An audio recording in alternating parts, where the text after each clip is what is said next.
when you grab a hold of me. You tell me that I would never be set free. Well, I'm a parasite, mama, without a creeping, crawling, and slipping to the night. 2 pints of booze. Tell me, are you a bad bitch too? You a bad bitch too now? Ain't got no money to spend. I hope this night would never ever end. Yeah, Lord knows that I'm weak. Won't somebody get me off of this here reef?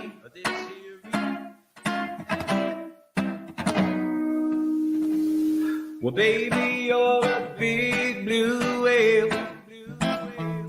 Yes, I grabbed that reef when all the diving failed. I could swim, but I wish I never learned. I said the water's much too polluted with germs. But I dive deep when it's 10 feet overhead. Oh, and I grabbed that reef right underneath my bed. Underneath my bed, y'all. Ain't got no quarrels with God. I got no time to get old. No. Lord knows that I'm weak. Won't somebody...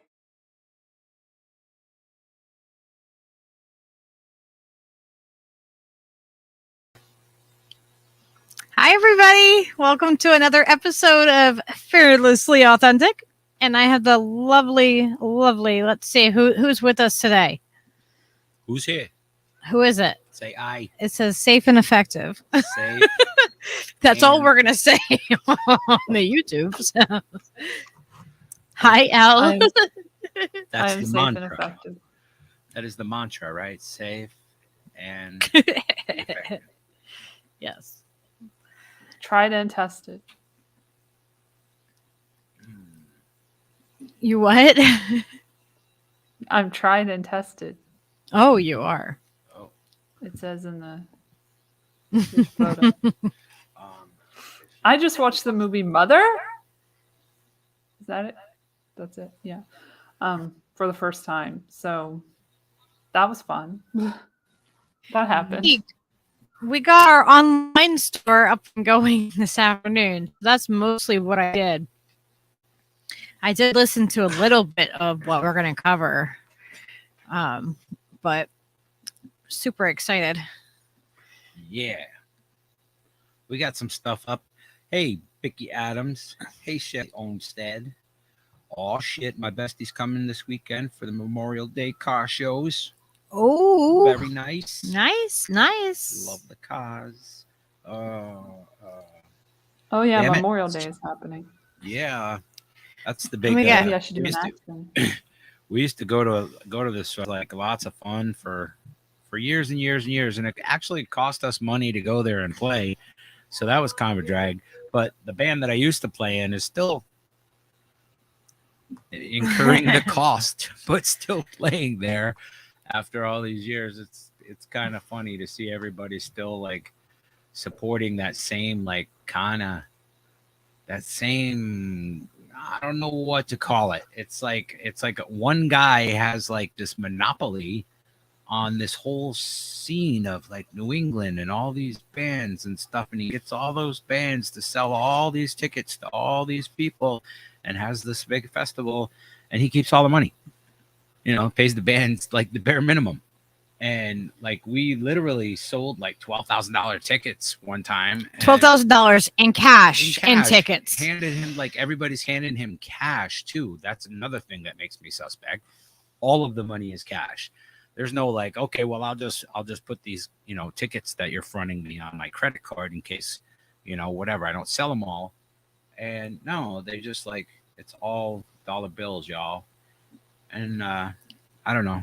It's capitalism in the music scene. It's crazy capitalism. It's over the top. It's like Donald Trump He's like Donald Trump with his grift. I don't know. It's sad. It saddens me because I want to support all these bands, but I don't want to feel like, oh, all you guys are getting fucking rooked, man, because you are. And I played for the same guy for all those years. Like our band played for them like over and over, and they're still playing for them after I've left the band. And it's like, oh, dude, don't you realize what's happening? You know, it's like you should at least get gas money. You should get gas money if you want to go up there and fucking camp out for the weekend. That's all I'm saying. You don't have to make everybody a fucking millionaire, but god damn it. You kind of like didn't give all the context to that. I didn't, and I don't want to. So let's move on. Okay. Well, you're talking about just, you were talking about a music festival. Yeah. To be clear. It was a music festival. That happens. Still, I wish them success in their music festival, but at the same time, I feel like a little like torn of whether or not I should support the thing at all because of how I was treated, how Lucky was treated, how fucking little Leo was treated. And, it caused a lot of fucking dissension. Like, it's they were assholes. And I saw through the thing that they're doing, using all this talent to generate all this money and sell all these tickets. Like every hot band in fucking Connecticut and New York and Massachusetts is playing this thing and, cheerfully selling their tickets for them without really reaping anything for it, except for the exposure, which is the classic grift that fucking promoters do to bands. So I don't know. I think it's garbage. Yay, Memorial Day. Yay, Memorial Day.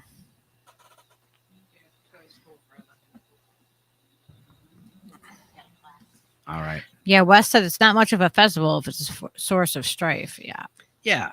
Well, that's what I mean. It just seems like it's hard. It wants to be as cool and chill as it could be, except for there's this like one couple that, own all the whole thing and are just like, go sell my tickets, bring me back the, piles of money, and then only duel out like to the people on the main stage and like, a little bit here. Like he just like, it's like you capitalize on each band. Like if you're just a bunch of pushovers, then you're a fucking bunch of pushovers and you ain't never getting shit.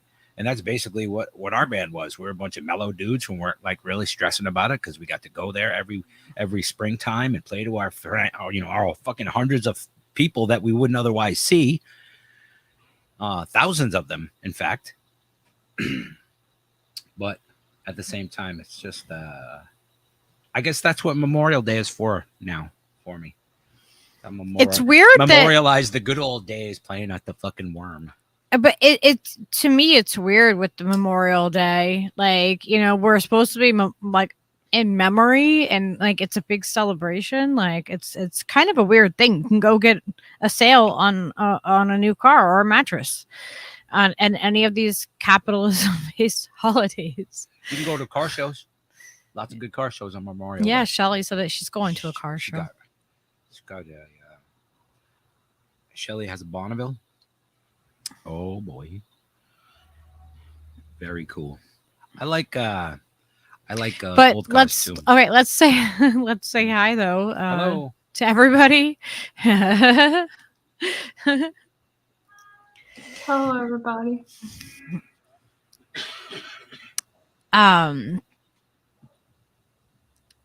Yeah, so you guys are talking about cars in the chat. I would love to have an old like an old Chevy like sidestep, pickup truck. I would love to have one of those or a Camaro. Yeah. Step side. I say it's sidestep. I used to have a Chevy sidestep, but now it's a step side. Shush. What? I don't know. That's right. Fredward is like, I need a new mattress.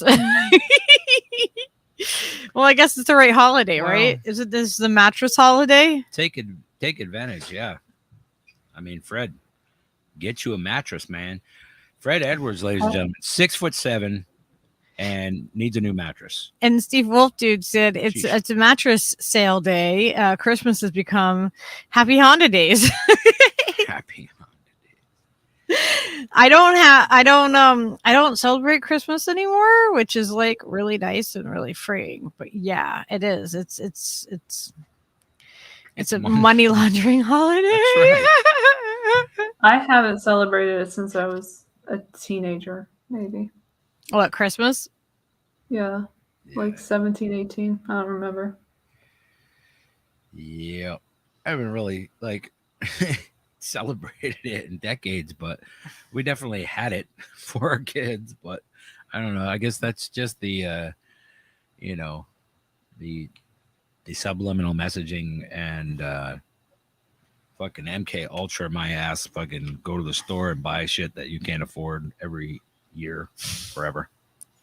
Because It's kind of like ridiculous. it's like, do you really want your family to go broke for well, you? Yes. It's like the more broke you go, How are the kids gonna have any presents if you don't go broke? You know?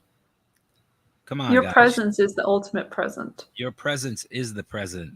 That's right. That's why they call it the present, right? I saw The Lion King. Come on. Was that in The Lion King? I can't remember. But anyway. Oh, Little said squirrels for Elle. Oh, Uh-oh. What does that Everything mean? the light touches is our kingdom. That's right. All your money flies out of your pocket on Memorial Day into the pockets of the military industrial complex. Yeah. We're going to memorialize all that money. It's being Memorialize gone. inflation. That's right. You can't, I know. How can you properly memorialize anything without a lot of money? It's so crazy, right? It's like, you think about it, like how they've been talking about Venezuela like all these years, right? Like the U.S. government is just like, oh, Venezuela, but it's gonna Venezuela. Yeah. It's gonna be the worst place ever that ever was. They're doing better than us. What the fuck? Can we have that? Like, can we have what they have? Can we have that? What, like fair election? No. You fucking kidding me? I don't know if they have that either. I don't know either, but I know that they have closer than we fucking do. There are many countries that have it closer than we do, but I don't think anyone's got it quite as a science, or we wouldn't be in the situation on the whole, like with the world. Potentially, but I do know that like as far as systems being in place to at least appear like a fucking legitimate election, Venezuela's not doing too fucking bad.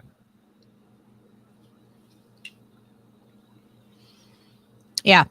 Well, I mean, like, they actually have health care there and, things like that. Most places in the world. Crazy. But like, but what they've been saying that it is in Venezuela is what they have been projecting, like what's what we have here. Like that's what we literally have is what they've been saying is another country has. Like, yeah. Always with the projecting. Mm-hmm. So is everybody doing all right? Kelly M, nice to see you. Hello, Kelly. If I'm a little quiet tonight, it's because I'm waiting for my cue. Because last time I interrupted a shit ton, and it's like on my conscience. Oh, don't sweat it. I think personally, my thing is, unless you have like perfect monitors and you're like wearing headphones and you can hear things sooner than you would if you were just hearing it out of a speaker, it's different. It's like more than one person on a panel on this thing is challenging because you don't want to interrupt the other person, but sometimes you do unintentionally, and you know what I mean. Don't let that stress you out, because I know I've been on other panels and things back when people used to invite us on panels. We would go on there and we would talk, and sometimes you kind of over talk people and you don't mean to, and it's just that absolute it's a thing that it's almost unavoidable. So That's what I'm saying. Yeah. Well, tonight I'm really calm anyway, so like it'll be hard for me to interrupt anyone. I'm just chilling. Right. All right. Yeah. I hope everybody's having a chill one. I mean, I think we have a lag. Like sometimes there's a lag too. Like if our internet like buffers off a little bit, you know what I mean? Like sometimes that happens, and Freedom. we do pretty good though. Yeah, freedom. Remember? Come on. Freedom. Oh. Chilling like a villain, yo. Straight up. So I'm really excited. We got our stuff up on the website that I was been telling you guys about. Some of it started. It's a little bit of a rhythm to get used to it and to get it all up there. And the fact is, you have a lot of different products that we don't even have all pictures of. Like we were pretty freaking good at knocking out that batch of stuff, though. Like boom. Yeah. Pretty much. I'm gonna show you guys the site. So this is the website. It's luckyburrito.indiemade.com, and it's different than like Etsy and stuff like that. Like basically anybody can do one. And this is some of the stuff. I took some pictures today and got it up there. Look at the resin butt. It's like the first thing. Resin butt. Just like you saw on on Convo Couch. If you watch Convo Couch, whoa. Did it go to a different thing? Oh, there it is. There's the booty. Do you guys see this? Steve Wolf Bryant Burger. Do you guys see the booty? Guy. Booty. This is one beauty of a handcrafted booty. Non-gender specific boutte planter. Lovingly enhanced with beautiful color shifting mica. Oh my gosh. Steve started to do some voiceovers and Steve started to really really fucking get creative as we went on. And here's some of the earrings that I make. They look like butterfly or fairy wings with really cool makeup powder and glitter and resin. They're full on groovy. They look blingy. really cool in the different lighting. You can kind of see it.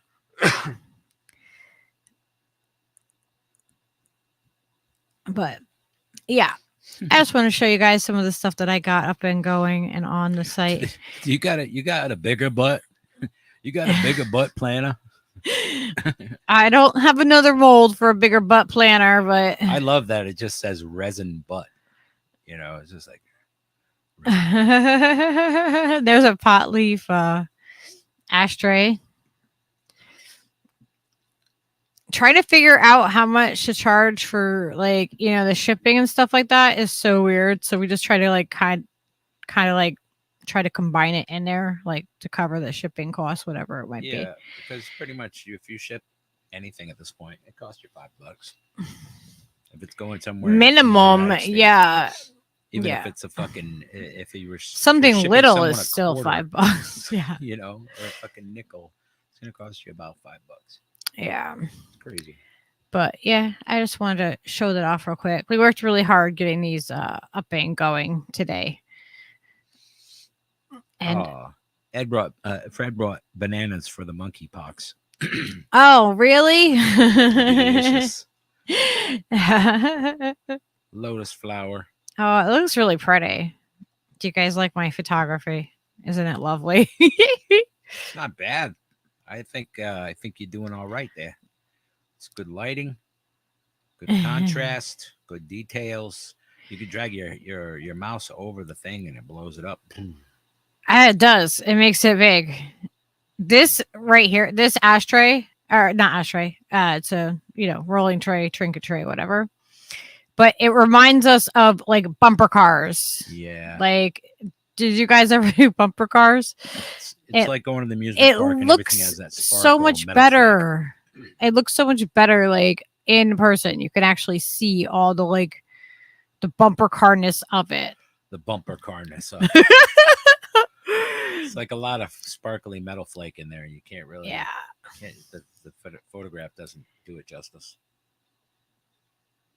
But We got stuff online. Yes, this is like, It's pretty much do or die at this point. We have to do something. So this is the thing that we're doing. So if you guys can share this around, please do. yeah, that would be awesome.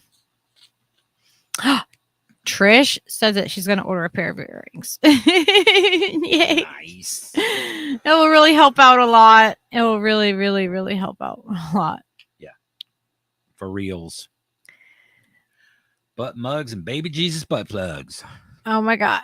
we will be updating the inventory. Yeah, there's going to be more rapidly. stuff going up there tomorrow and probably every day thereafter. Like, I have a ton of different stuff that I make and that I create, necklaces and paintings and all kinds of things that I have to get up online. But No, a light box. Trish. oh, how did I take the pictures? Yeah. Oh, I made my own light box. I took it's like the foam core board stuff, and I cut out big windows in that. So like, there was a border around, around the box. But in the cutouts, I tape in parchment paper on 2 different sides and then one on the top. And then the back and the bottom are solid. And I kind of make a box that kind of like goes together and that I can clip together. And I put the fabric in from the behind it, and then it goes down in front. And, Don't worry, that's how I Ricky do it. Vance. It's just a reaction to your vaccine. Don't sweat it. No, Steve, we're they still on included that. YouTube. Oh my God, what did I say? I'm just repeating what I heard earlier. Okay. Allegedly, it's forget it. Who's got some vaccines though, in case it does get out of hand. Stop. What? There are certain things that like we can use a different word for, Steve, and not poke. Baby Jesus butt plugs with whistles in them. Oh my gosh. That's creative. With fake cheese. Wait, that didn't go together with that sentence, did it? No. Having some crackers with fake cheese. Okay. I had to backtrack there. Hey, Ricky. Just circle back to Elle's previous It's comment. not monkey pox, guys. It's money pox. Money pox. It's money. It's all in the Money, enunciation. money pox. You have to enunciate properly. Don't mistake it. Bingo. They might call it one thing, but it really is. Allegedly. Okay. I don't claim to be any sort of expert on monkeys or pox. Okay. I do love our thumbnail though. The thumbnail for the show. The monkey just like got his fingers in his ears, like nah. Monkey pox, nah. So, yeah. Yeah, I'm gonna take more pictures out in the natural sunlight too, or videos. But right now, I'm trying to just get the inventory I'm up. trying to bust it out. We will improve as we progress. Well, yeah, I can take more pictures. Yeah. That was just a start. And plus, those came out decent. But to get the real sparkle thing to show through, I think that's probably accurate. I didn't go. Sunlight situation. Got to be having sex to get the monkey's pox. Oh, is that a prerequisite, Jelly? I didn't know that. Is it only certain acts or is it all? Is it all? Is there a workaround? Is there a reach around for that? I what did I say? It's a virus invented by Hu Flung Dung. Monkey apocalypse. We's in the monkey apocalypse now, Dingo. Yes, hey, from Trish, Oregon. we're vegetarian too. Hey, from Oregon. We're carrying signs now. We're carrying signs. How are you? Yeah, it's the gay monkey bathhouses. I knew it, Shelly. I know, right? Like, oh, Did Elle chime in? Is the the gay Welcome. bathhouse monkeys. Welcome, Signs. Welcome, Wesley. Welcome, Kelly. And Welcome all. Jilly's here too. Jilly.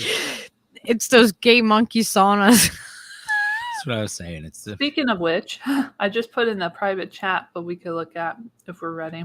When we're ready. Sorry. Okay.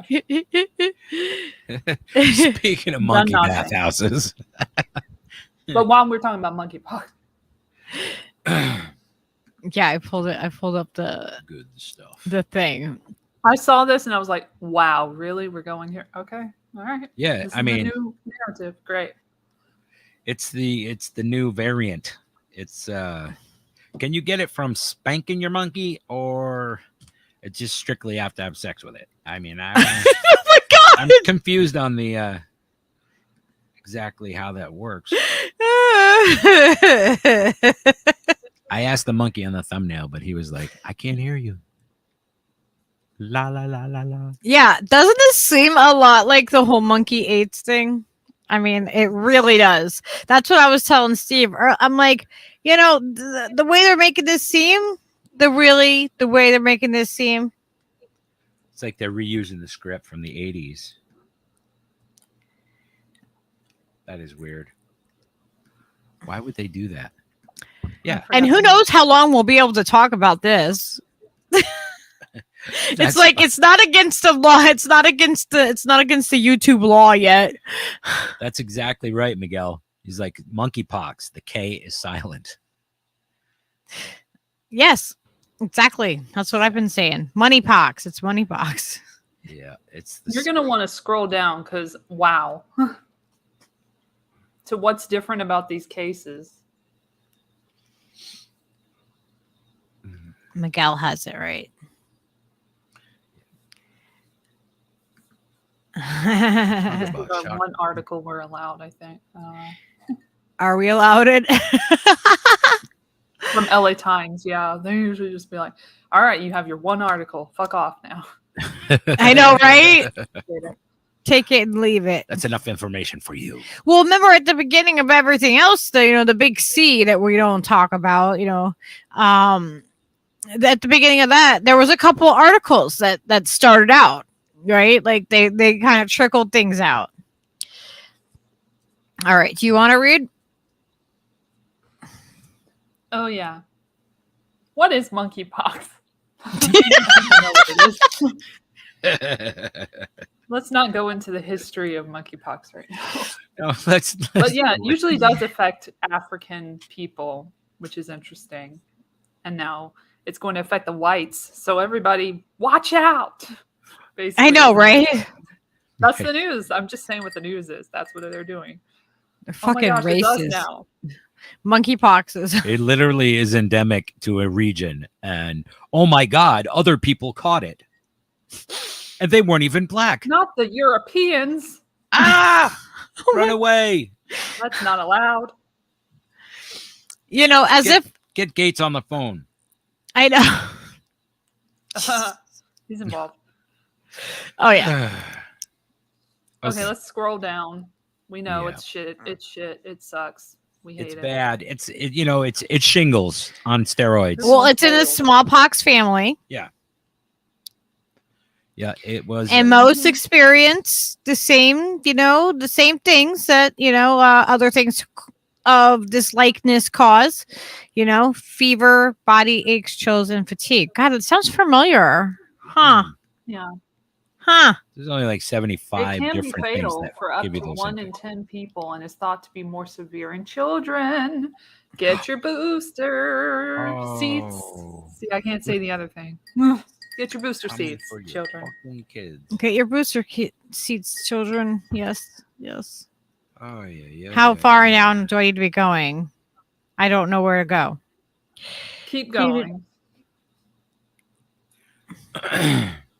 Because it screamed at me when I saw Well, it. that's a good number right there too. There's 6,000 cases annually, and about 3,000 cases a year. What's different about from these the cases? Congo.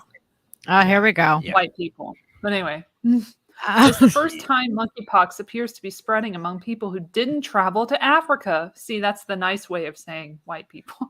Most of the cases involve men who have had sex with men. Where have I heard that before in history? That seems Fuck, I don't think they're repeating anything here, Al. This is You're just very looking different. into it too much. This is This very doesn't- different than the AIDS epidemic. God, and who was involved with that? Oh my God. Oh, we all know, right? We all know the big F, the big motherfucker. I prefer Anthony. Okay. Let's get it straight. They reported a case in a man who had recently traveled to Canada, where authorities are investigating suspected infections in the Montreal area. Oh my God. It's also here, but we're not going to see that here. But it was in Massachusetts, like one dude, I guess, who I guess was gay. They're all, or no, we're not allowed to say gay. Okay, so they have sex with men. I know, like, what which the hell used does to that be gay mean? people, but now involves a lot of other certain people. Pan, bisexual, but we don't want to say all those words because we'll look too woke. So we just say men who have sex with men in the article to make it clear. How the fuck That's did my they? water.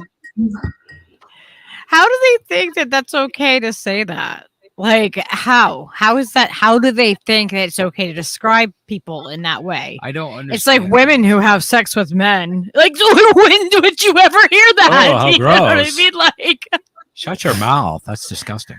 that's a woman who has sex with a man. Oh my God.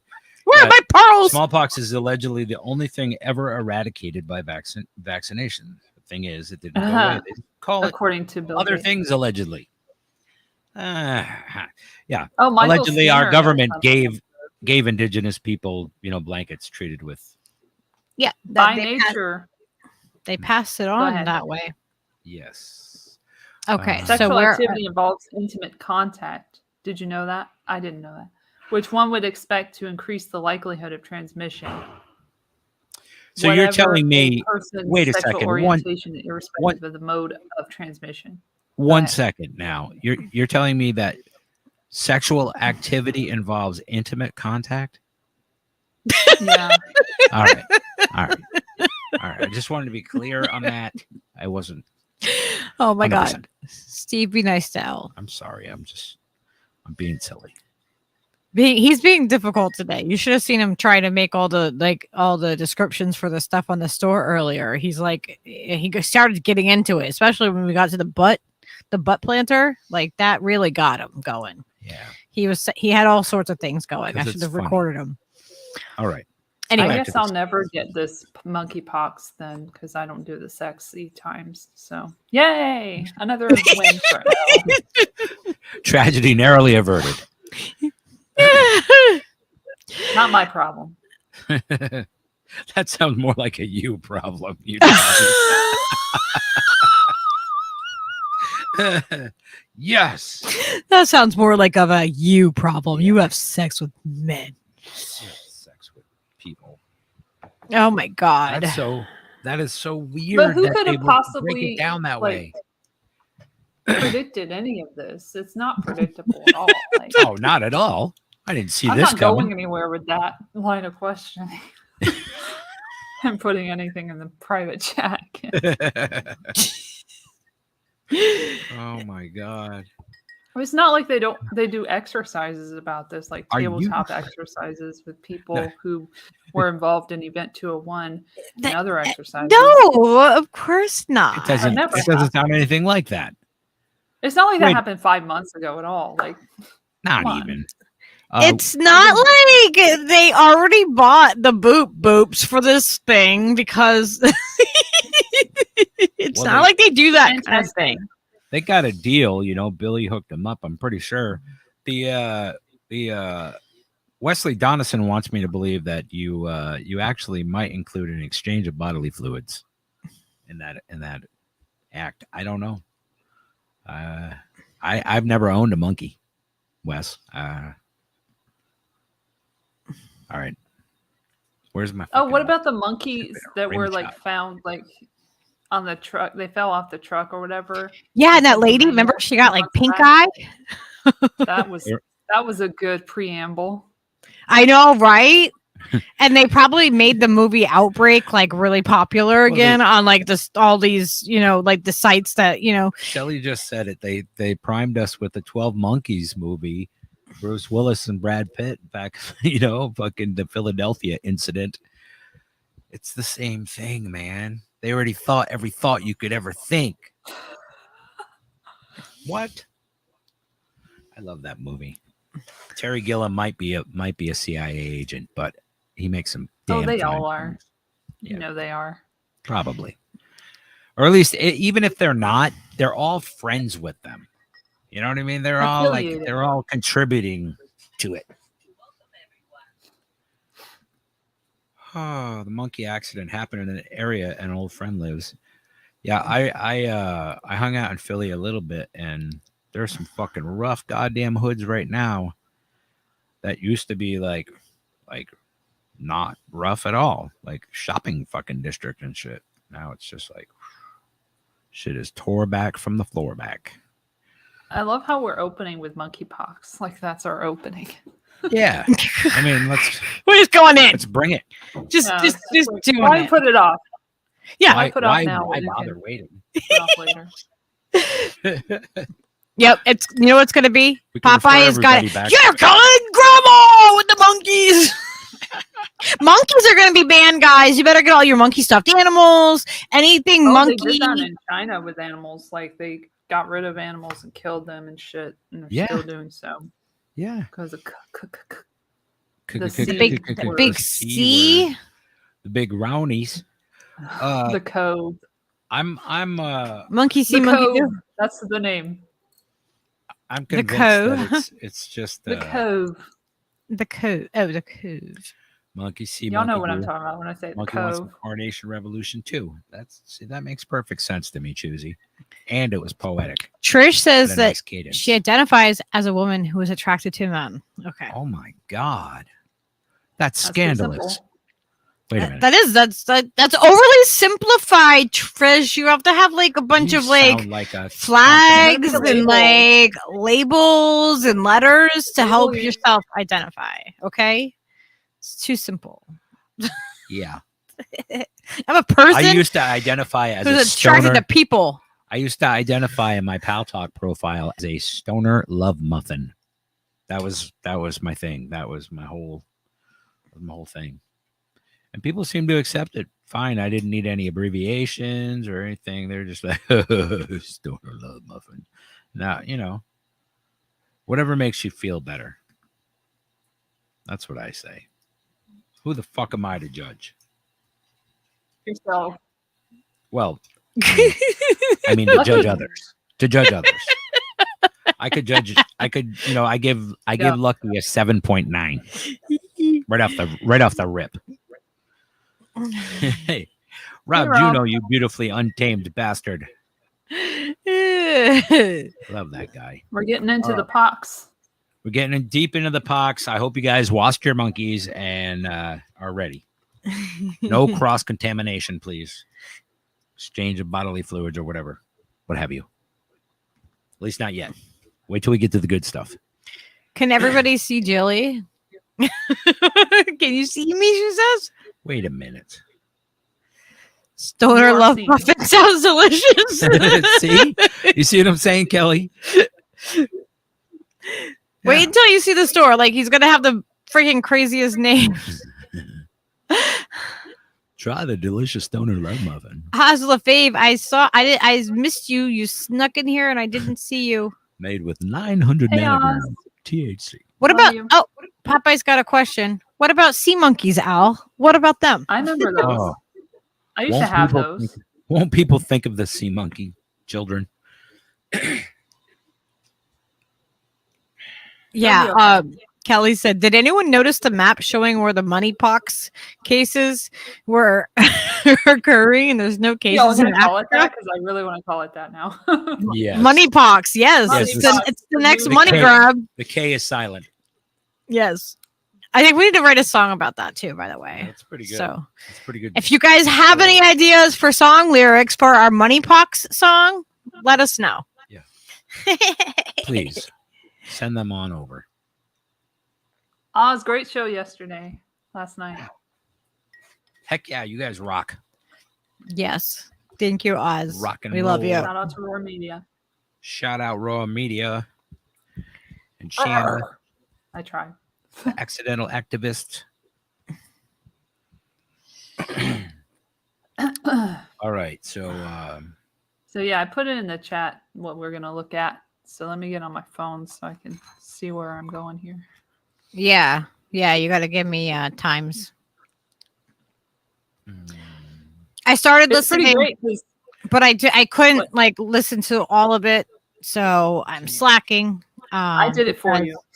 I was putting stuff up online. Like what, Steve? Okay, how well, do you pin a comment? Like, can I make a comment and pin it in the chat? if I you want to can look pin at it. the You do it then. You should put the store thing in there so people can see look, it. 5,500 views. Nobody knows about this. Wow. That's 5 months ago. crazy. Nuclear Threat Initiative. Make yourself aware of that organization because it's a new one we got to add to the list. Lovely. There's always Don't they have a something. shorter? Don't they have a shorter name? God. It's I know, NCI, right? Really.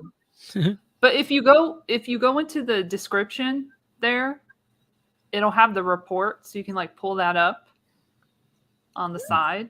Can you do Cool. that? Wait, what If you happened? can't, then I'll In put it the separately. description of that video that you just made big, In the description of the video there, you can pull up both of So, them. yeah, you pull can have out. the picture what she small said. and that, and you then know, the letters. Is it scroll here? down. No. Scroll What do down, Yeah, scroll down from there. and then show more after the stupid kids thing. I don't know why they're promoting YouTube Kids too. That's so weird to me. Hey kids, learn about money pox. Yeah, read the report.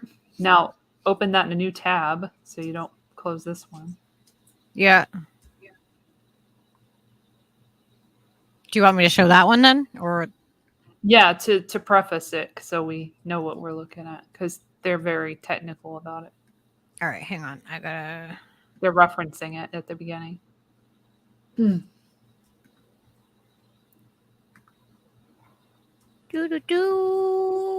Hey kids, be prepared for the next pandemic. Biological terror threat thing. Strengthening global systems to prevent and respond to high consequence biological threats. And you might be wondering, is Bill Gates involved in this? Yes, of course he is. Well, of Because actually, he, through his organization, and I have receipts for it, has contributed to, quote, the Nuclear Threat Initiative and the Global Health Security Index, which will benchmark and track national level preparedness for pandemic threats. And this was done in October 2017. And I'm putting it to you in the chat so you can look at it at your leisure. And it was $250,000 for vaccine development. What do you know? The thing he likes to work in a lot. No, Yeah, this because he's a doctor, right? Well, no, Allegedly. he just really likes vaccines, man. he just likes to. So then I'll put the report in there as well. Where the fuck is the report? Oh yeah, you got to go to the video. That's All right. right. The I nuclear was not war looking will at it. eradicate the monkeypox. Moneypox. Wait, what? All What am I right, I'm doing? gonna go to the video. Put it in the chat because you guys should listen to as much as you can stand of it.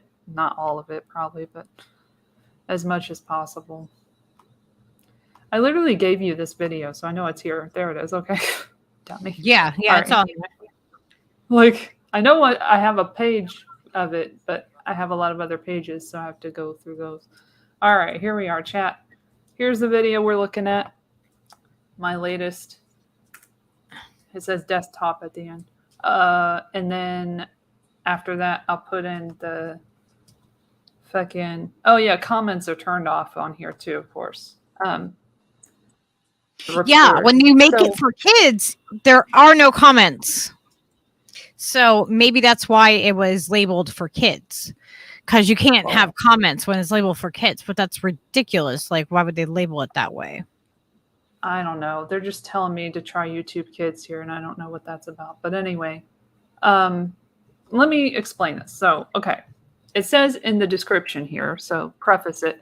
In March 2021, NTI, Nuclear Threat Initiative, make yourself aware of who they are, partnered with the Munich Security Conference, you've heard of them before too, to conduct a tabletop exercise on reducing high-consequence biological threats.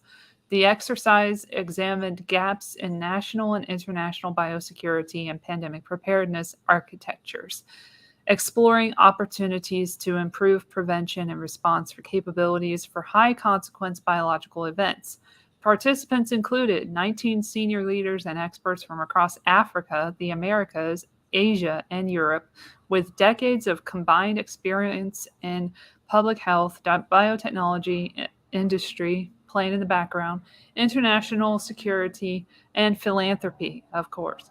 This report, Strengthening Global Systems, as you can see on the screen, to prevent and respond to high-consequence biological threats, results from the 2021 tabletop exercise conducted in partnership with the Munich Security Conference, written by Jamie M. Yassif, PhD, Kevin P. O'Prey, PhD, and Christopher, not Chris Isaac, Christopher R. Isaac, MSc. I don't know what that means. Something, medicine, science. I don't fucking know. Medical science. I don't fucking know. Summarizes key findings from the exercise and offers actionable recommendations for the international community. So wait until you hear about that shit. The report launched on November 23rd, 2021 was chaired by NTI Bio Interim Vice President Dr. Margaret A. Hamburg. Wait, where are you? I'm on the description. I'm describing on the YouTube. But anyway, and featured remarks from Twist Biosciences CEO and co-founder Dr. Emily LaProust, and I already know her name because I listened to her portion, and NTI Bio Senior Fellow Dr. Jamie or Jaime Yassif, not sure which one. But Margaret Hamburg, known as Peggy in this presentation, was involved in Event 201 and played this, I want to say CDC. No, wait, who did she play? I have to make sure. I know she's from Department of Health and Human Services, but I have to see exactly who she played because I can't remember exactly. But I will get that information right now. Event 201, event. Give me the fucking event and not some conspiracy site. Thank you very much. Appreciate it. Players, let's go. All right, so who's she? Who is she? Who is she and what is she doing? Damn it, I'm going to have to look her up. Maybe she wasn't in Event 201. Hold on. Margaret Hamburger. That's what I call her. Hamburger. Yeah. Delicious. Baba Yaga. Okay, FDA. She's an FDA chick. She was in the commissioner of the FDA, and that's what she did in the exercise. I don't remember exactly. It might have been Cladex, actually. Let me see, Cladex. That's probably what she was in. Cladex. Angela Sangster. Hello. Welcome. Yep, Cladex. She was the role of Secretary of Health and Human Services. So that's why I got that all jumbled up. Apologies. Mm-hmm. Now we got that. So I'll put that in there so you know who the fuck this bitch is, and we can move forward. Like, oh, that bitch. All right. Here's that bitch. There you go. Enjoy. Read it at your library. Okay, so if we go ahead and get into the video, at the 11-minute mark, it gets kind of interesting. So they kind of give you a background on what this is about and everything and what we're doing here. Yeah, about there. They show the thing on the side, so you see the report, and they're like doing the presentation. And this was all like Zoom or whatever because they couldn't be in person. And they kept making references to the fact that they're in an actual pandemic at the moment. Throughout. How clever. I know this is great timing and all, you know. But we got to be prepare for the future, and we're gonna get that money. It's all about money. Yes. Oh my Surprise! God. But it is a money pox. Money You'll see. box. Money, money, money. All right, I'm gonna play this. So now that means I'm gonna mute us, Steve. Okay. Globally. Later in the exercise, the scenario reveals that the initial outbreak was caused by a terrorist attack using a pathogen engineered in a laboratory with inadequate biosafety and biosecurity provisions and weak oversight. The exercise scenario concludes with more than 3 billion cases and 270 million fatalities globally. A discussion among exercise participants led to the following key findings. If you could go to the next slide, please. And also if you could address the spotlight issue, project team, thank you. So we found 4 key findings from the discussion among exercise participants. First, there were weak global detection, assessment, and warning of pandemic risks. So the international community needs a more robust, transparent detection, evaluation, and early warning system that can rapidly communicate actionable information about pandemic risks. Second, the discussants found gaps in national level preparedness. National governments should improve preparedness by developing pandemic response plans built upon a coherent system of triggers that prompt anticipatory action despite uncertainty and near-term costs. In other words, on a no regrets basis. Third, discussion among participants also revealed gaps in global biological research governance. The international system for governing dual-use bioscience research is neither prepared to meet today's security requirements, nor is it ready for significantly expanded challenges in the future. There are risk reduction needs throughout the bioscience research and development life cycle. And finally, the discussants at the exercise found insufficient financing of international preparedness for pandemics. And many countries around the world lack financing to make the essential national investments in really preparing for and responding to large global pandemics. Next slide, please. So to address these findings, the report authors developed the following recommendations. And I'd like to stress that we developed these recommendations after the exercise, and they do not necessarily reflect the views of the participants themselves. So there are 5 key recommendations here that are highlighted on the slide, and I'm just going to walk through them briefly and share a little bit more detail about the thinking behind these recommendations.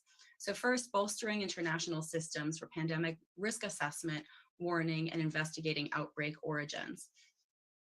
And so we had sort of 2 elements of this recommendation. One is that the World Health Organization should establish a graded and transparent approach to international public health alert system. And second, in terms of assessing outbreak origins, we recommend that the UN system should establish a new mechanism for investigating high consequence biological events of unknown origin, which we at NTI have come to refer to as the joint assessment mechanism. So the second set of recommendations is really about once the international system issues an alert and warning about an emerging pandemic risk, it's important for individual countries to take action early to contain and mitigate the effects of the emerging infectious disease outbreak and try to do everything they can to prevent it from becoming a pandemic. And so and to address this need, we recommended that national governments develop and institute national level triggers for early proactive pandemic response, and stress that national governments should adopt a no regrets approach and take anticipatory action, as opposed to reacting to mounting case counts and fatalities, which are often lagging indicators. Third, we recommend establishing an international entity that is dedicated to the critically important task of reducing emerging biological risks that are associated with rapid technology advances. And in particular, to meaningfully reduce risk, we recommend that the entity should support interventions throughout the bioscience and biotechnology research and development lifecycle, from funding and project conception through research execution at both public and private research institutions, and on to publication or commercialization. All of this requires financing. We have to, if we want to take ambitious steps to build national and global institutions that really can protect the world against future pandemics, we have to commit the needed resources. And so for that reason, our team is recommending the development of a catalytic global health security fund to accelerate pandemic preparedness capacity building in countries around the world. More money laundering. We're recommending that national leaders, development banks, philanthropic donors, and the private sector should establish a new financing mechanism to bolster global health security and pandemic preparedness, and that the design and operations of this fund should be catalytic. And finally, in terms of, as we thought through how the scenario unfolded in the fictional exercise that we conducted in March, and as we watch the pandemic unfolding around us with the progression of COVID-19, the need to sort of tackle the challenge of supply chain resilience is very clear and apparent. And to address this need, we recommend establishing a robust international process to really look into this problem and find concrete solutions, with the UN Secretary General convening a high-level panel to develop these recommendations for critical measures to bolster global supply chain resilience. So you can take the slides down, and I'll just share a few more comments. So I'd like to offer a few thank yous. This was a huge team effort across NTI and with our partners and colleagues in the international community. So first, I'd like to echo the thanks that Peggy offered earlier to our excellent partners at the Munich Security Conference. We'd also like to thank the senior leaders who took part in our tabletop exercise in March, and the expert advisors who helped us shape the exercise scenario. I would also like to share special thanks to the report co-authors, Dr. Kevin O'Prey and Chris Isaac, who played a critical role in getting us to where we are today. And finally, we owe a debt of gratitude to our colleague, Rachel Staley Grant, who's on our communications team at NTI. That's a good place to stop for that part. I forgot to tell you, there's a part at 6:50, which is the video that they played for the exercise, which is insane. So you should have seen that first. So just go back there, pretend that we're circling back, and we'll get to the rest of this entity that they're talking about. But yeah, right there, when that screen is like that, fictional scenario, that's the clip. It's not very long. I just forgot to put it in here. Of the fictional scenario that we discussed. Thank you.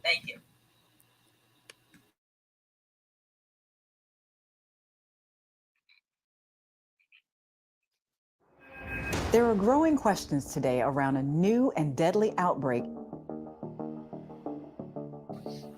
GNN. Scientists determined that this monkeypox virus was that's engineered. their network.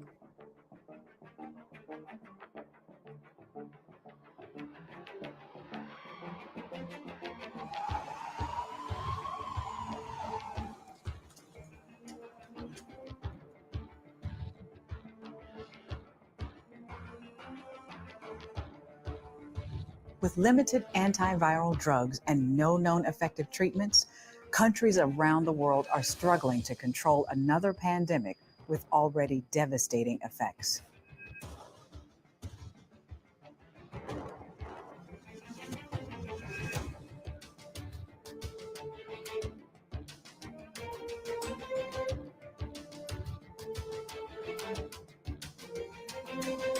No. Seeing far fewer cases in countries where governments took early and decisive action. And some international experts are urging the WHO to adopt a phased approach to warnings.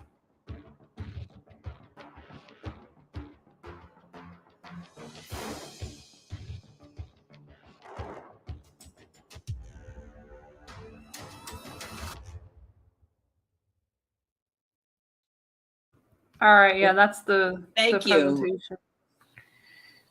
You can cut her off. I think for a with second. that, That was rather Peggy, give it a moment. It just shows how easy they could do the fucking propaganda. Because if you replace that fucking GNN fucking fake scenario and you put the CNN logo around that whole thing, you could think like, oh my gosh, look at this. Like people like this is a prime example to show exactly how well the propaganda can be. And like that is just a cheesy little video for them to do this. It's not even like a movie sounds made like for the end of everybody. the world. They did that in Event 201 too, and Claydex. They just show you how easy it is for them to make the propaganda. But what do you guess that those particular images will then be cut out, put out there, and Oh, sure. Well, like that's all that was missing from that trailer was like the overdub from the fucking over the top fucking announcer guy. In a world where a blah, blah, blah, and the end of all humanity. It's fucking silly. The next interesting part is 29 minutes in to her little spiel. I skipped her because y'all don't want to see her. There's this other bioscience person with the twist that I got to look into. I just don't care to right now, but let's just focus on Peggy at the moment. That's Peggy. That's her new name. She's going by Peggy. She's going by Peggy to sound more folksy. Peg. That is so Peggy. Peggy. Peggy. Our favorite FDA commissioner. Oh, that's sweet. It's homey. Yeah. She seems approachable. Her sweater is woven. Look at those lamps, though. Come on, you guys. Why would you Where's put the pictures light? right in front of the lamps? I don't know. Why are the lamps She's not in a on? hotel room, it looks like. It's a bad Turn them hotel on. room. It's got paneling from the 70s. No, it's probably She real had the wood. worst fucking Oh, connection. no. I It's swear. real wood. I trust her. It's real wood. Look at those lamps. Come on. That's Exactly, professional decorating. Okay. I'm going to play this and I'm going to mute us. Do-do-do. Key lessons for us all has been that we live in a complex modern world where a set of activities, global travel and trade, urbanization, environmental degradation, and climate change are all affecting and, in fact, increasing the risks in terms of emergence and spread of infectious diseases. Lucky, you and might that want to there are put her up serious risks to the embedded next in the very level, like bioscience research and 1.5 for technology speed, advances because she's that- very that slow offer sometimes. vital, Because she's seems absolutely nervous. crucial Shit, I'm just saying. opportunities to counter But I had to those put her on risks, 1.5. but we It was still bad. have to make sure that as we advance that science and technology, we also create where's the button for that? context and The settings. Settings, Next to little CC, wheel. then you click normal, Huh? and then you go to 1.5, and then we'll all be happy. Believe me. Okay.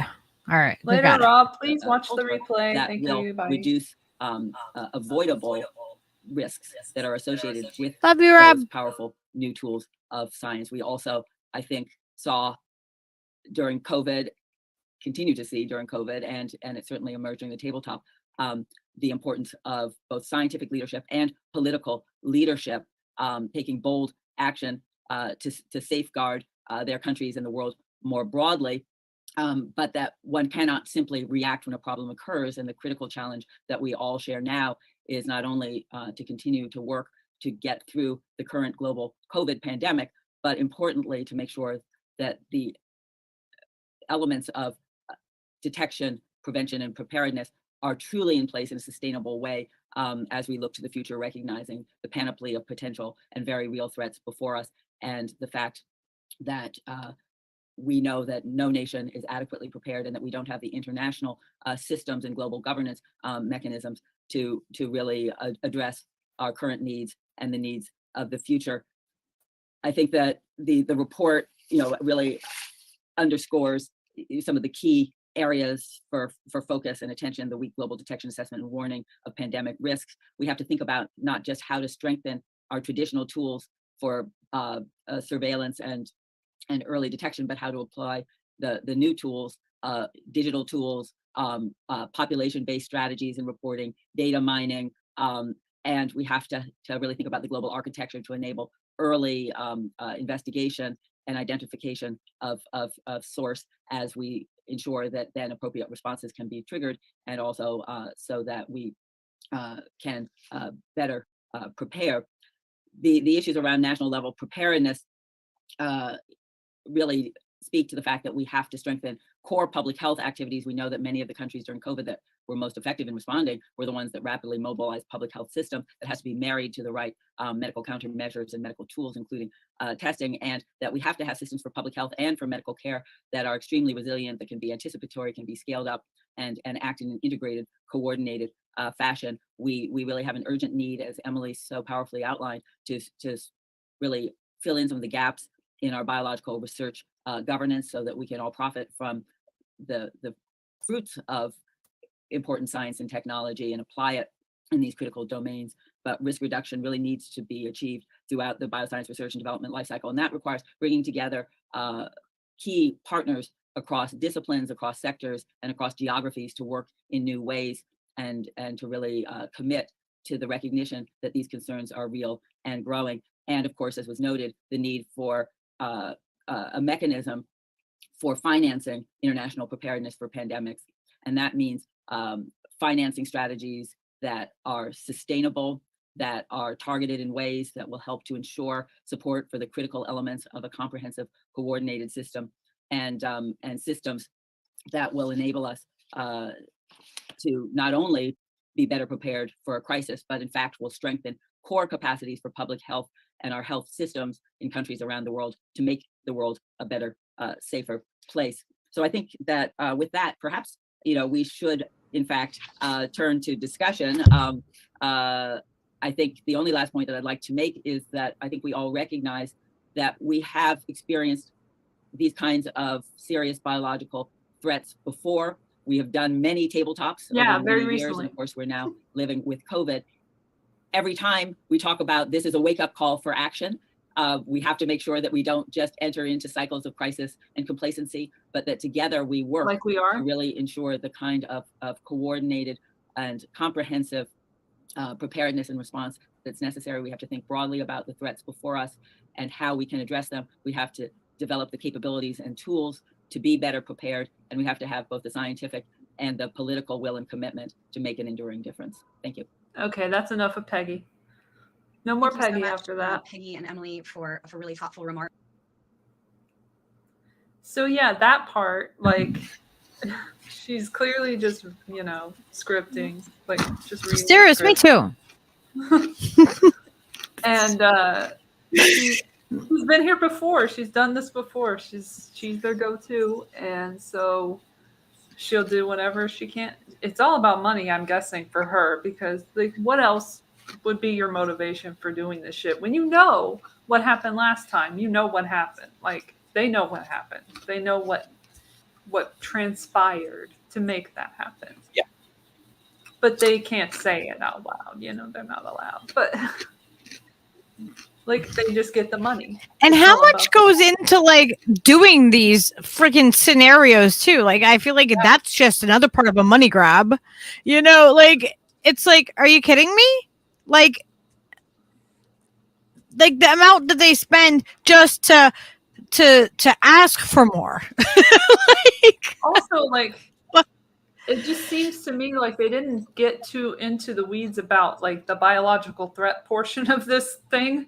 Like, it's more like, oh, we have another pandemic, we have to worry about it. It's almost like, it's not even material that it was another country or whatever that allegedly did it. Some bioterrorist did this. Oh no, don't worry about it. We're just going to handle it or whatever. Like, just give us your data and stuff, and like surveillance and all this stuff, and vaccines and all the same thing as last time, which makes you wonder what last time could have possibly been. But that's another story for another show or the other part of the show. But if you go to 45, I have something at 45. I don't remember what it is, but this chick says something that was interesting. Yeah, about there.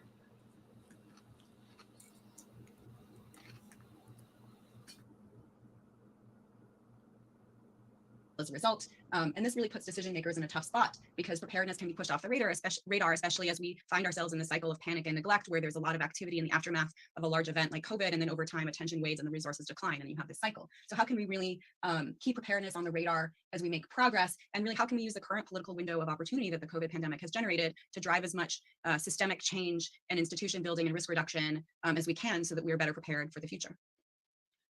Well, maybe I'll jump in first. I mean, I think that is, sort of the $60 million question or whatever, so important. And, certainly if the time to really move forward on this isn't now, I don't know when it will Only be. $60 million. COVID has been such a powerful demonstration of the seriousness of these kinds of biological threats and the impacts they have not only on health, but on our social systems, our political stability, our economies, and in fact, international security and safety.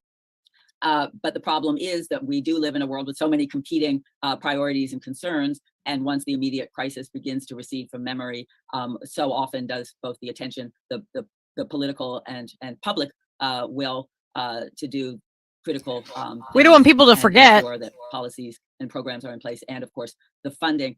For me, I think having really the identification of a clear set of critical needs, goals, and objectives in terms of preparedness and planning, linking those both to the experience that we've had, but importantly, why it will make a difference going forward against a range of uncertain, but very potential threats, but also how it will link to systems that will improve people's lives even during peacetime, whether it's stronger public health systems, a more robust healthcare system, new, better, more innovative medical products that can make a difference to address unmet public health and medical care needs that exist today, as well as Okay, Lucky, you can go platforms and to capabilities 52, and that should be it. Like, we'll just watch the last part.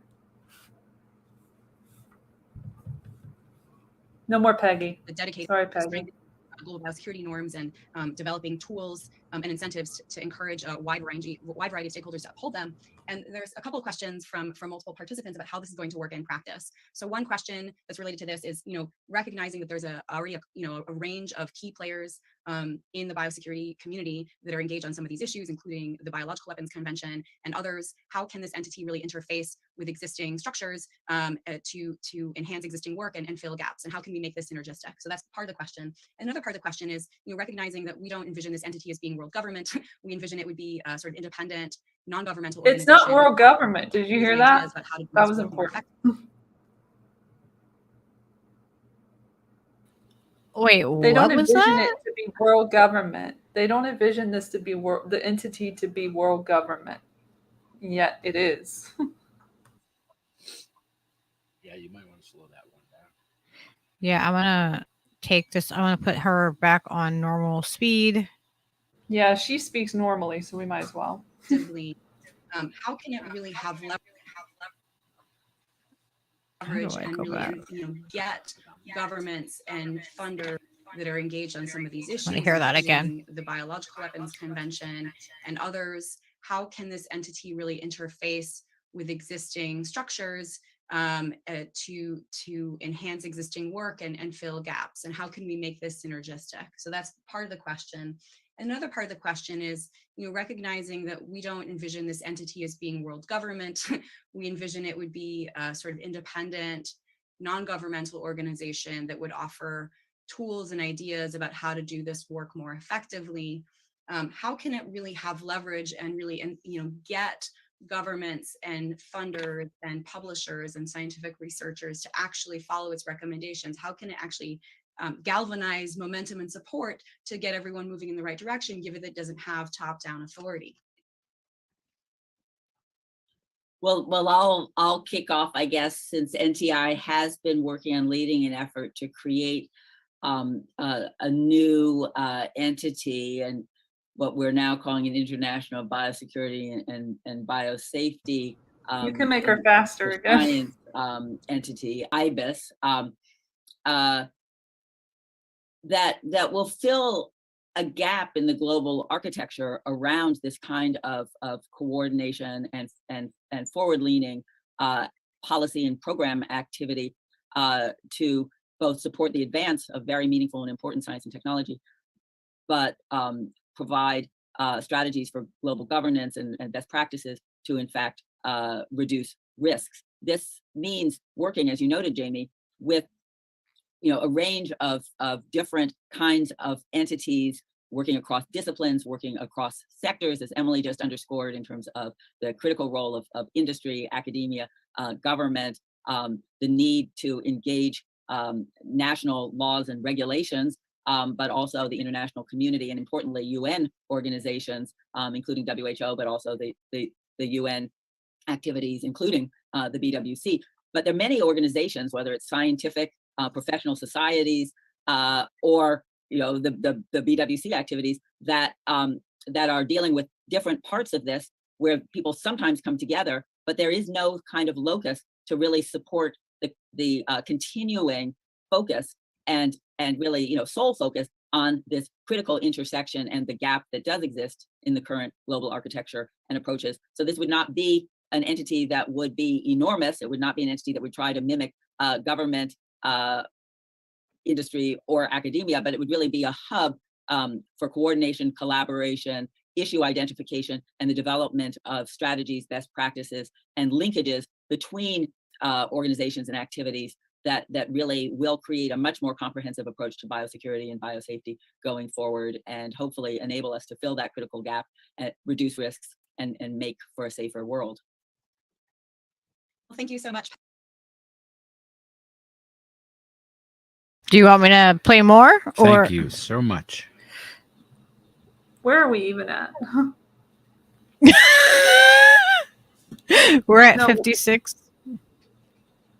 Well, I had just that part, so I don't think I really cared about the most of the rest, and so that's basically a good place to stop. But yeah, this entity. Did she say ibis? Because I put in the chat that an ibis is a bird, so I don't know if that means anything. But I thought birds aren't real.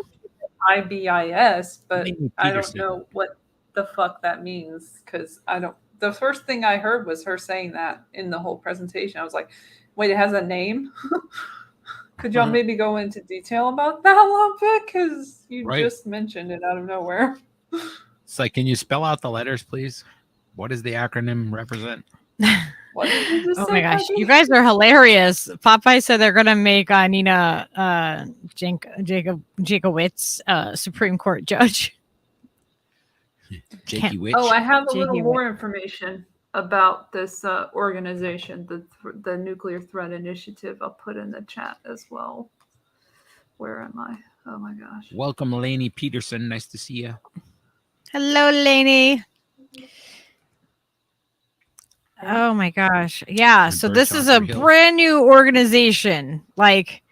This is crazy. They just bring them up out of nowhere. They just pop out of if you put the right. Well, let if me you have tell the you right when kind it of was board. was created. Hold on. Nuclear threat, because they put it on their Wikipedia, this exercise, because they know people are watching it. They're like, chill, we know about it. It was formed in 2001, so it's 21 years old. And yeah, NTI is building a safer world in their own logo. And then the president is Ernest Moniz. Ernest Moniz, Of course. who is a nuclear physicist and former government official, was the Secretary of Energy for the Obama administration. Oh, from Ernie. May 2013 to January 2017. Also worked during the Clinton administration from Oh my God! Of course they did. 1997 to 2001 as the Undersecretary of Energy. Then I bet you there might be, what do you guys want to bet? Is there ties to the WEF and, all the other? Wake up, America, and resist. How you doing? Good to see you. also from MIT, one of those wonderful universities that was associated with Epstein in recent years. Worked for BP as a Secretary of Energy. Before he was a Secretary of Energy, he served in a variety of advisory capacities, including at BP, General Electric, Damn it. General Electric got on the third try. And the King Abdullah Petroleum Studies and Research Center in Riyadh, Saudi Arabia. Of course. Oh. This Well, that's dude is up interesting. to goods. Good Yeah, stuff. He's only he's- good. Only good stuff. Working for the top people. He's got the top people. Ted Turner. Right. I forgot to mention. Ted Turner is the one behind the NTI as well from 2001. Oh, when it was Ted. formed. Speaking of Australians, they just elected a new president. He's Weird. the co-founder. Kissinger. Oh my gosh. Perfect. Happy birthday, Henry. Happy birthday. And former Secretary of State George P. Shultz, former Secretary of Defense William J. Perry, former Secretary of State Henry A. Kissinger, and Sam Nunn, who co-founded it. The four horsemen of the nuclear apocalypse, as they're called in this article, guide the project, an effort to encourage global action to reduce urgent nuclear dangers and build support for reducing reliance on nuclear weapons, ultimately ending them as a threat to the world. That's what NTI is all about. Oh. They're just no nuke guys. That's noble. You talk about being up to just good stuff. You know, you mentioned Henry Kissinger, and you know there's going to be some And Ted Turner. and Ted Turner in the same sentence. I mean, we got the triumvirate here. The baby monkey adrenochrome, I think Trish might be. I'm not sure. I'm not sure. Warren how it Buffett works. also, I forgot to say. Advisor to the board of directors include Warren Buffett. Wow. So a lot of representation here. Warren. How old is he now? He's got to be getting up there. Well, I'm on his Wikipedia, so I'll check. Wikipedias. You think? Oh yeah, I call it that. You think 91. Henri? 91. You think Henri I and guess I'll Warren? put this in the chat. You think they still doing like they're like doing having a rager and doing keg stands and shit and fucking doing whippets, getting Whippet fucked to- up? Oh, hey, Probably not. Wobbly, I forgot to say hey. I'm guessing probably not. Wake up, America, and resist. You are the only white guy. We're very sorry. Everybody is very not white in here. There's no white people at all. Everybody's like rainbow colored with glitter and sparkles and color shifting, you know. Oh, I forgot to mica tell powder you. or something. There's an actual article that I'm reading, that said the thing about the $250,000 grant from for the Global Health Security Index from Bill and Melinda Gates Foundation. But it also says that they received a $6 million grant from the Open Philanthropy Project that will help strengthen its efforts to mitigate global biological threats that have increased as the world has become more interconnected. And it says, according to Dr. Elizabeth Cameron, NTI's Vice President for Global Biological Policy and Programs, the grant from the Open Philanthropy Project will allow NTI to launch several new projects, including identifying concrete new actions to reduce biological risks posed by advances in technology, promoting biosecurity innovation, increasing national commitments to enhance biosecurity, identifying novel approaches to detect and respond to unusual biological events, and further advancing the global health security agenda. And I'll put that in the private chat. I already put it in the real one. They're both real. Anyway. They both The one that exist. Oh, I already put it in the chat. Oh, okay, never mind. But anyway, that shows you that information. But the Open Philanthropy Project is from Moskowitz. So that's interesting. Dustin Moskowitz is behind a lot of shit. And I did a whole background, like I did a whole research thing on him a while back. And it was involved. And I will not do that again. But we can add that to his causes or whatever that he. So are you saying he doesn't go to temple very often, or he's just a bad guy? I don't. What do you mean? Is he a bad guy? Well, he's in a lot of shit. He's doing a lot of shit. He'd be up in a lot of shit. A lot of shit with the cove thing. The cove. The big He's C. behind the cove.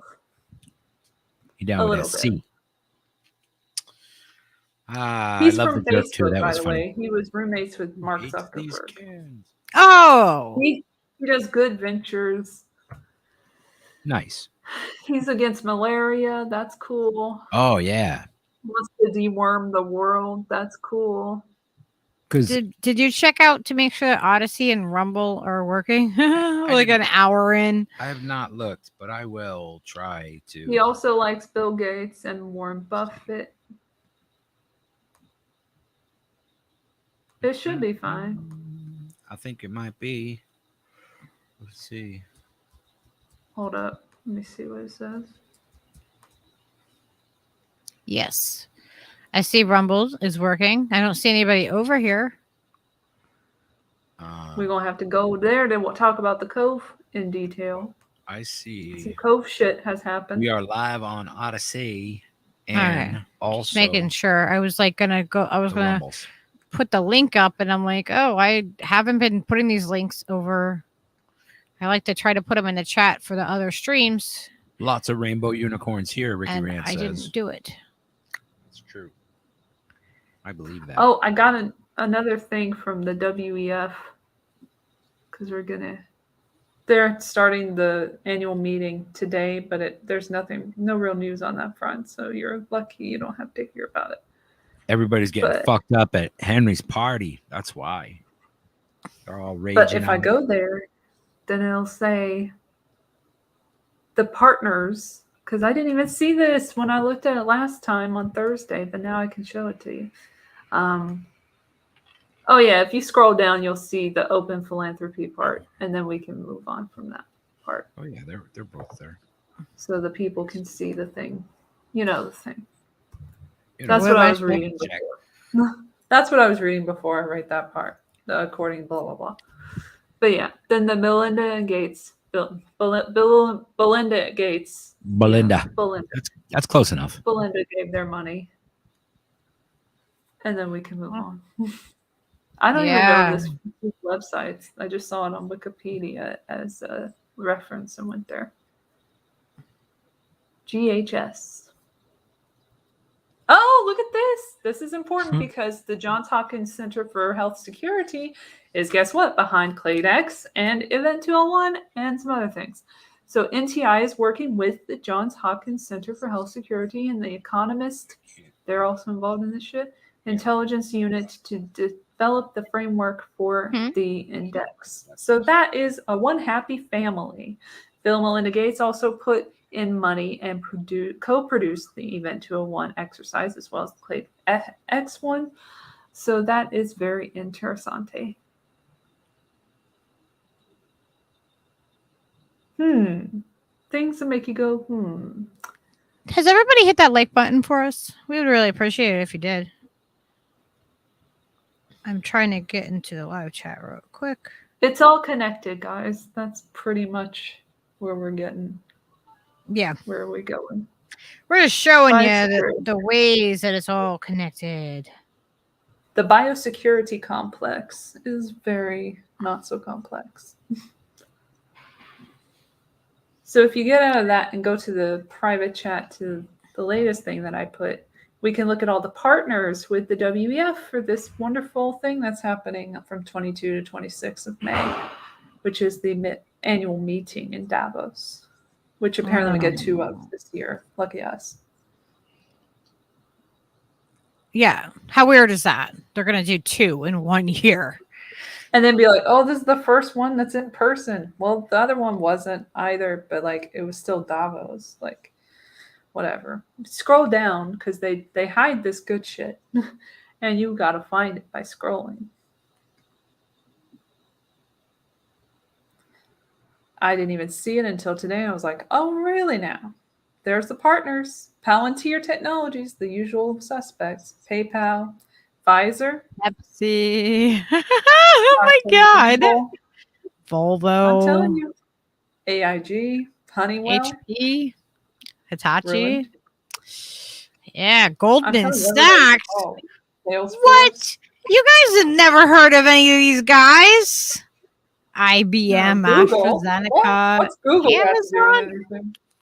Alibaba Group, AstraZeneca. Intel, Bain and Company. Johnson Johnson, J&J. the Belindas. Yep. Belinda's. S&P Global. They're everywhere. Yikes, guys! You guys recognize any of these names that we're calling out? What's Yikes. Lazard? Chevron. Lazard? What's that? What's Chevron? What's Uber? Uber Technologies. A 17 mile Unilever. Chicago Ruck March. City. MasterCard. Not UPS. Verizon. Yeah, what is a Ruck March? UPS and UPS. What is Volkswagen Group and Microsoft? Oh, a ruck, like with your rucksack. Western Union, Dell? No. Nestle. Deutsche Bank. Wow. Douche bank. It is. It's a douche. It's a douche. It's a douche post. DHL. Oh my God. Nestle. No. Oh, let me put this in the chat. for Never you. heard of BlackRock. I went to BlackRock Elementary School in Coventry, Rhode Island when I was a little kid. Well, what about Blackstone? We can't leave them out. Well, I used to get stoned behind these Black Rocks in Coventry in elementary school. Open Society, that's George. That's George, Soros. Georgie! Oh. Can you imagine if they were all like all the billionaire fucking oligarch fucking crew were all just like a bunch of obnoxious like jocks or whatever, calling each other out, fucking, hey, what up, you guys? There's fucking Gates over there and fucking Bezos, and they just like they talk like a bunch of mooks and got too drunk in public and stuff. I wish they would be like that, because then we could approach them. They would be approachable. Speaking of mooks, Robbie Mook did not kill himself. Oh, fair enough. He didn't. Everything is always alleged, and it's alleged. Here's the schedule, the program. If you go to program, you can look at the program. That's down the bottom. Program is. That's hardcore. At the top. Veteran. At the very top. Veteran against Biden was talking about doing a Rook march, where you march with your rucksack, like fucking weighed the fuck down. And there's one in Chicago. Rebuilding societal trust. Good luck with that. What day was it? Hey, we didn't mean it May when we said the 28th or Great something? Reset. Just don't worry about it. We're not gonna chip everyone. Chill. Next weekend. It's fine. You love the robots. Don't worry about it. Eat the bugs. Robots are fine.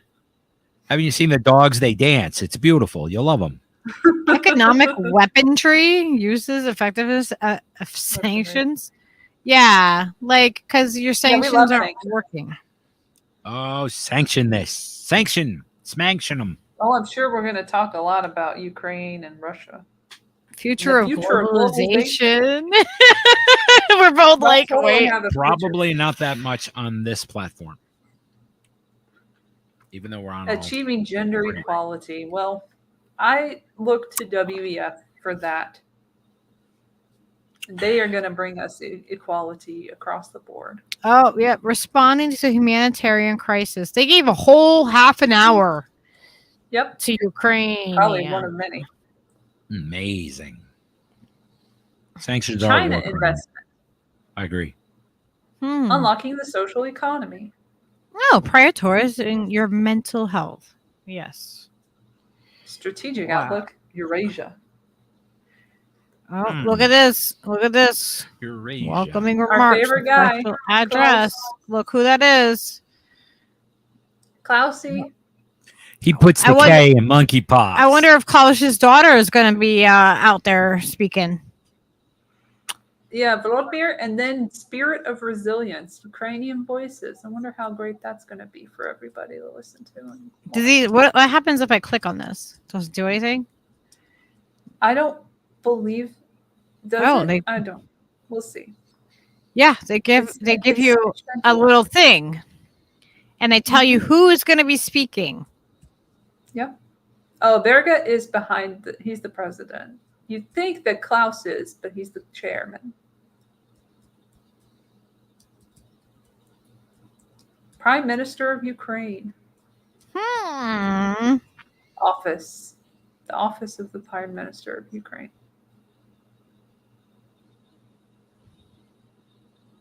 Little Schwabi. Wow, this is going to be interesting.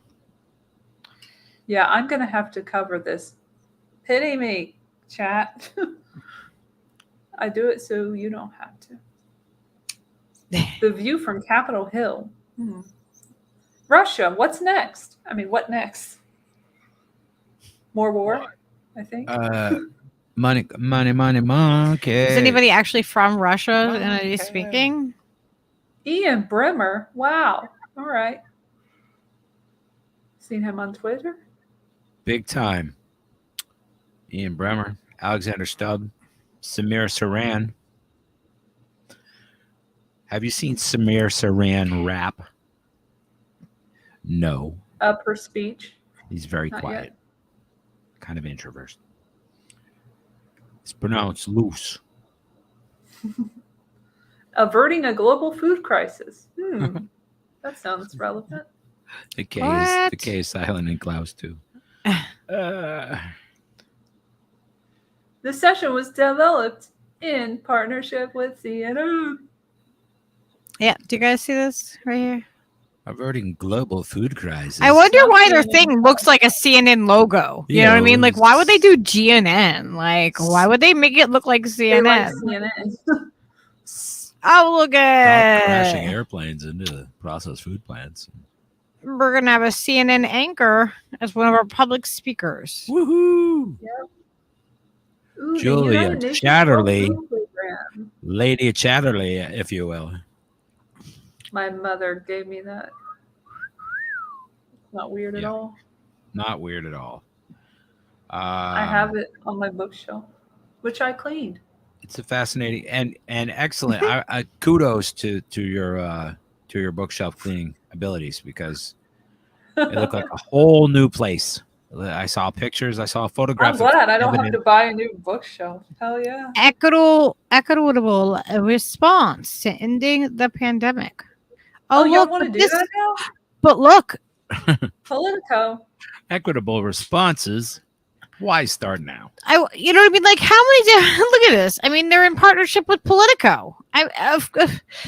Of course, this is going to be just know.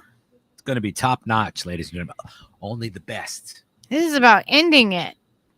What is a vaccine alliance? What the fuck is a vaccine alliance? That's Gavi. You know Gavi. That's Bill and Melinda. Yo. Bill and Melinda Gates Foundation. Gabby Founded Busher. the Gavi Vaccine Alliance. Yep. Yeah. Hey, Stefan Benzel. A lot of famous people. Moderna. A lot of big pharma folks. Oh, Cold War 2.0. Cold War 2.0. Yay. We both go to the same things. We're like, wait, what?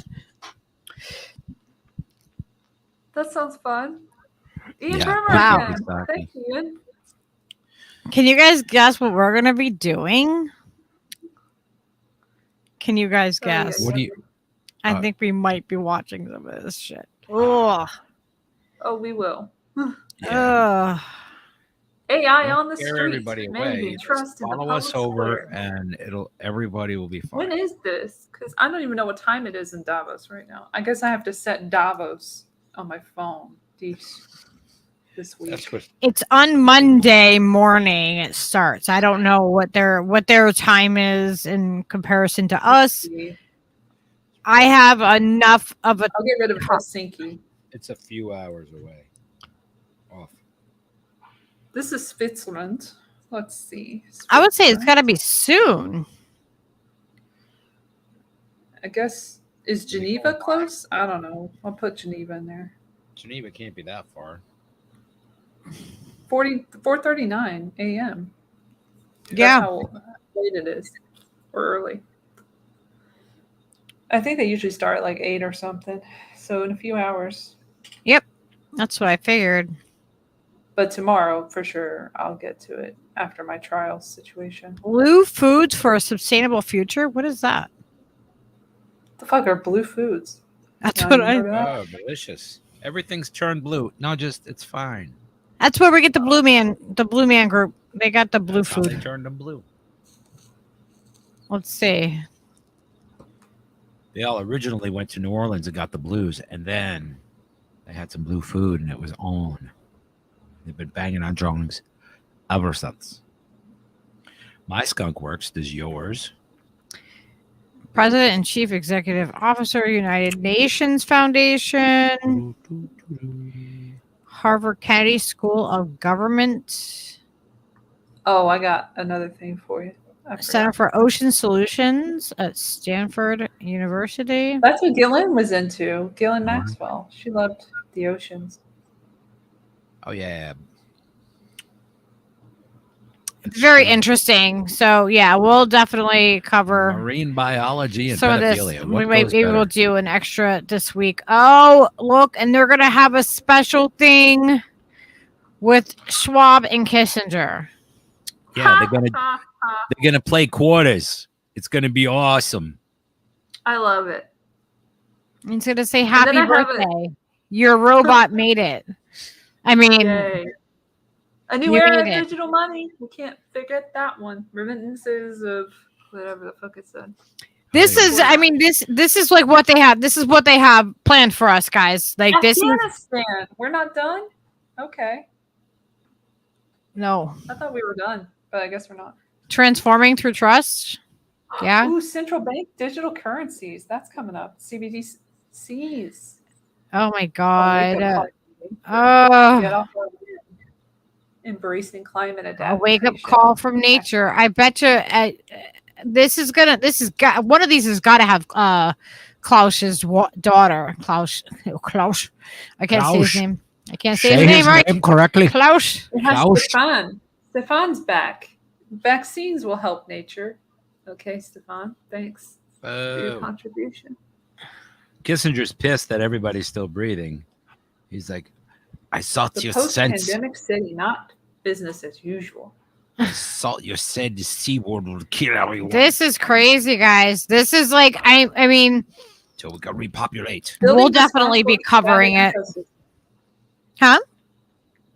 Building responsible data ecosystems. Mm-hmm. So much there. So much. And look how quick these sessions are. Like they're very quick sessions. Skunk works. What if your robot is Well, a we need cunt? more time for the Ukraine discussion. Just Yeah, don't they put get- it in your monkey, Jelly. So That's And crazy. it's- that's how you avoid the This monkeypox. I don't know. I'm still learning about it. Designing for disability, driving inclusion through innovation. All right, are we Another done with golden that rule. one? Do you want me to bring up the next one?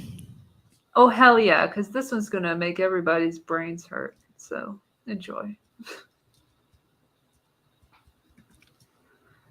Mine would be a cunt, Jilly. That would be my luck. Oh my god. Could be worse. Could have been a dick. Shit. Sure.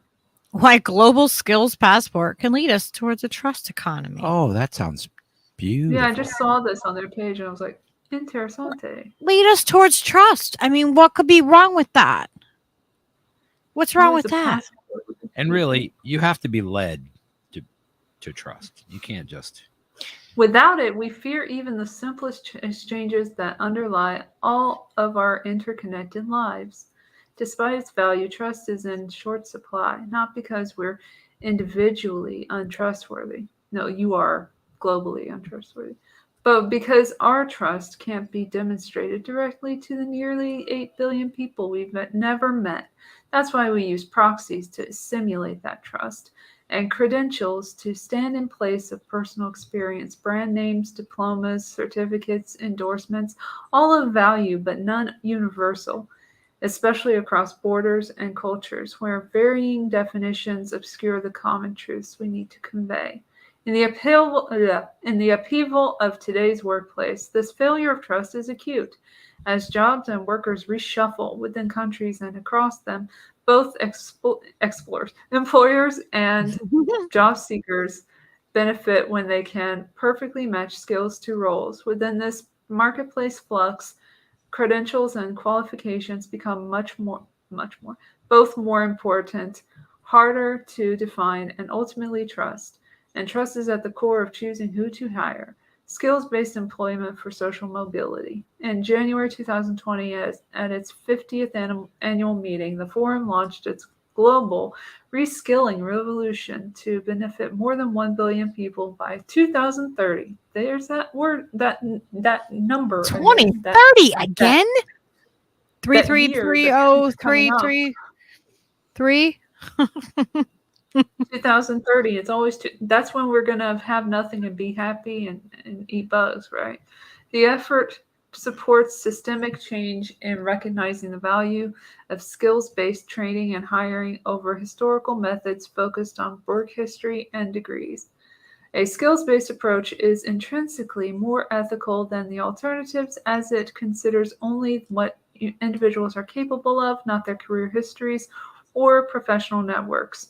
Transnational and non-biased, a skills-based approach makes talent pools more diverse, especially as it empowers refugees whose competence becomes visible and validated. Social mobility and shared prosperity are the result. What's missing? Skills-based standards.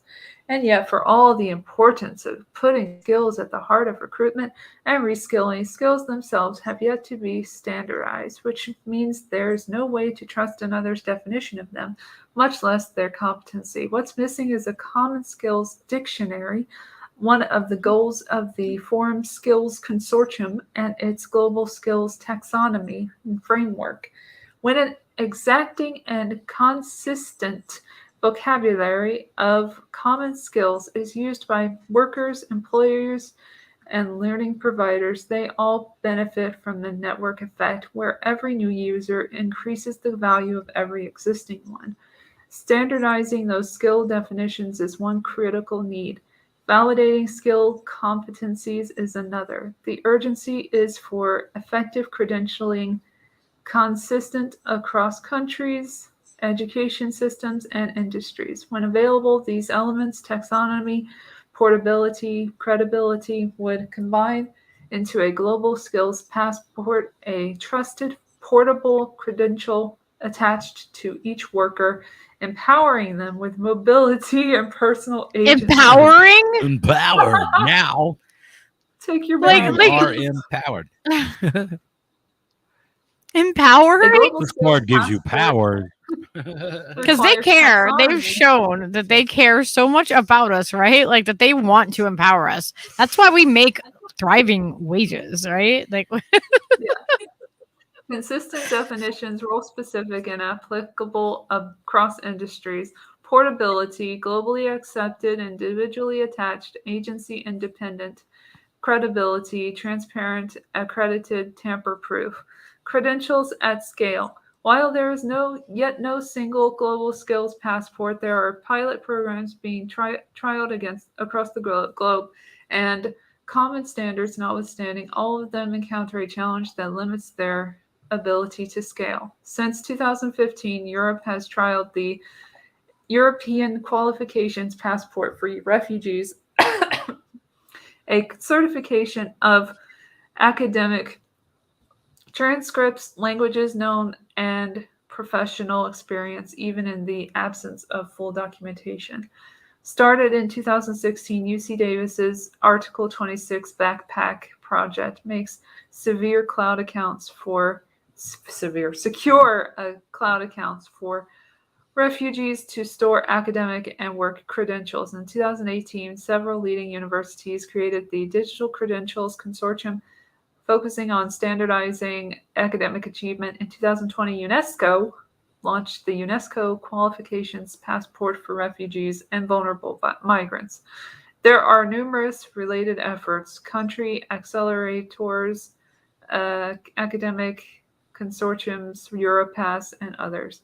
But for all of them, a common bottleneck arises at the verification and benchmarking stage, limited by an interviewer's ability to validate a worker's skills and qualifications. That human process, research, assessment, verification creates an unviable impasse, relying on in-person trust to certify online credentials cannot scale from the thousands of current participants to even 1 million people, much less the billion-person target at the forum's reskilling revolution. Digital badges. I was kidding when I said badges. Come on, people. As precursor. In order to scale the process, we must outsource the trust previously granted only to program administrators. With the advent of micro-credentials, objective benchmarking, and the transparency of blockchain, their favorite new thing, the components are in place to do so. Among its recommendations for shifting to skill-based systems in 2019, the forum promoted digital badges in accordance with the Open Badge Standard. Digital badges are public and portable micro-credentials that represent tangible, often smaller-scale achievements. They can even be stacked to build a personal portfolio of demonstrated knowledge. IBM alone, the people who worked with the Nazis back in the day during the Holocaust, has issued more than 3 million of these badges to date, easily shared and portable across companies. But standardized digital badges are more than just gamified accolades. When put on a blockchain, they become tamper-proof, trustworthy credentials unique to each person. Digital badges secured on the immutable, shared public ledger of a blockchain verify who earned them, who issued them, and their completion requirements. Digital badges on the blockchain are durable personal currency, a trusted precursor to a robust global skills passport. Start with technology skills. As important as the badge's reliability is what they measure, and technology and developer skills are best suited for this purpose. For these skills, testable benchmarks become the trustworthy arbiters of one's competency. In the IT field, more than anywhere else, rigorous technical certifications have long proven their value. Verifying technology skills at a smaller scale can be equally empirical. My company, Skillsoft, it's time to show for their company, for example, offers criteria-based benchmark assessments foregoing normative rankings to measure objective proficiency. Several reasons point to technology skills as best suited for leading the adoption of a common skills passport.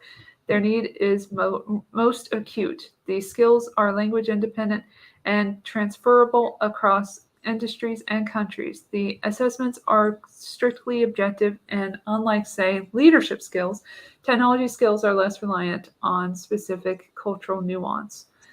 Toward a global skills passport, here we go, with COVID still ravaging the globe, with so many of us now working remotely, with refugees spilling across borders, with a worldwide economy in turmoil from war and supply chain issues, matching workers with jobs everywhere on the planet so they and their businesses can prosper in these times is more important and more critical than ever. The roadblocks are formidable. Digital inequality, entrenched momentum, provincial interests, competing standards, leadership, cost, but scaling trust need no longer be the primary obstacle. Given the value of a global skills passport and its capacity to outsource trust at scale, the case is compelling for industry, academia, and governments to collaborate for common benefit. Oh, that common benefit. Always that common benefit. We're all in this together. 1984. Fuck. We are all in this together. All right, so let's break this down a little bit, so that we can kind of go, okay, so skill-based employment for social mobility, right? So we're going to track you. They're they're gonna give you the job. They're gonna figure out where you're best suited. It sounds like to work, and you're gonna be placed there, like because it's for the better good of everybody, right? It's for the greater good. You're gonna have to split from your family. You're gonna be a greater employee if you work here. This is where your skills are. That's what it sounds like.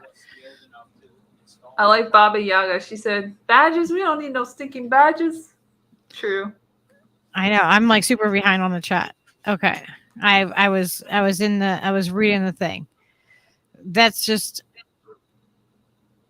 insane. What do you guys think of this? You guys ready to sign up for some skill-based employment? I'm getting echo, I think, from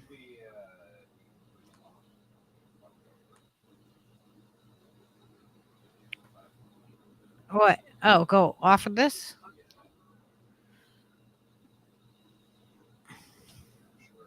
I thought the robots were going to take over. I'm mad.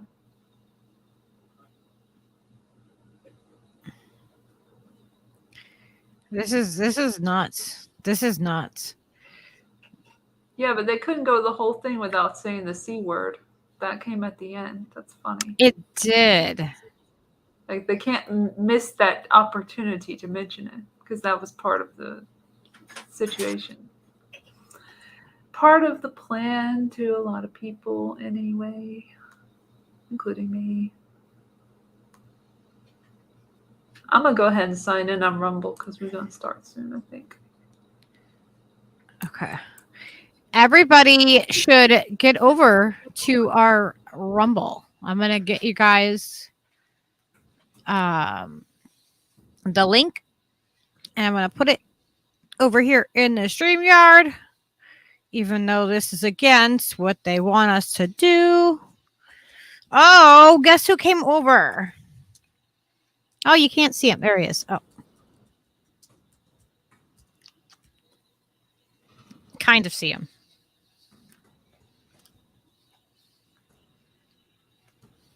There you are. Aw, Everett, and forget it. He's so big.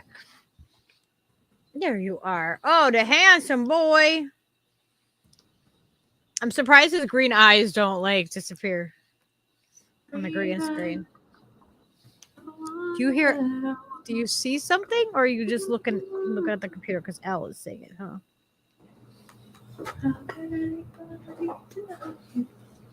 He's our fly catcher. If a fly gets in the house, like he goes after it and gets them. Everett, cutie pie. All right, let me see. I forgot my password. Yes, and there's Odysee too. Ah. We have Odysee and Rumble. You guys could take your pick. I know there's some people, and please hit the like button before you go over there, if you can. Took a minute. Are you guys ready to Rumble? And on Rumble, we can get the chat things. We can get Rumbles. Oh, let's Did everybody hit the Rumble like thing too? The Rumble for us? Blue foods are algae. Kate said. They're what? We got Algae. a bunch. Blue food is algae. Ooh. Huh? Or algae. Algae. The blue food is algae. Algae. Oh. I've had an algae product. An algae product. A vitamin. Right? Is it algae or algae? Is everybody heading over to the Rumble or to the Odysee? Come on, bye. I still have people on the YouTube. All right, I think I bounced out of the YouTube, but I don't know if I closed. You want to hear about the Cove, guys? Join us for the Cove Talk. Cove Talk And Bill. on Rumble. And Bill. Bill again. BG. Our favorite. Yeah, like where we can actually talk and say all of the letters of what we want to say. I can say Bill Gates. I'm going to the kitchen to dispatch some dishes. Is everybody over onto the Rumble or onto the Odyssey? How many we got over there? Oh, Like no, we only have 10 over here. Well, what are you gonna do? Where is everybody? Oh, we got 12. Yeah. Anybody else? Anybody else? What about Odyssey? I don't have Odyssey open. Do you have Odyssey open? Oh, man. Let's see here. It's good. Cirrus is there. 8 people. That's good. I'm going to put the link for the Lucky Burrito thing over on the Rumble, too. Yeah. The indie. Oh, I didn't mean to put the whole thing, but can everybody hit that like button for us, too? Wherever you are, platform-wise. Yeah, it was like 13. As we're getting ready to leave the YouTube. Yeah, thanks out. Yeah, good thanks for timing, hanging I out, think. y'all. Thank you so much for hanging out with us on the YouTubes. And I hope we tried- YouTube enjoyed the monkeypox and World Economic Forum and Bill and Melinda Gates and Nuclear Threat Initiative conversation. Yeah. I'm sure it was very exciting for everyone. Yeah, there's going to be more about the monkeypox that we're definitely going to be covering. Oh, yeah.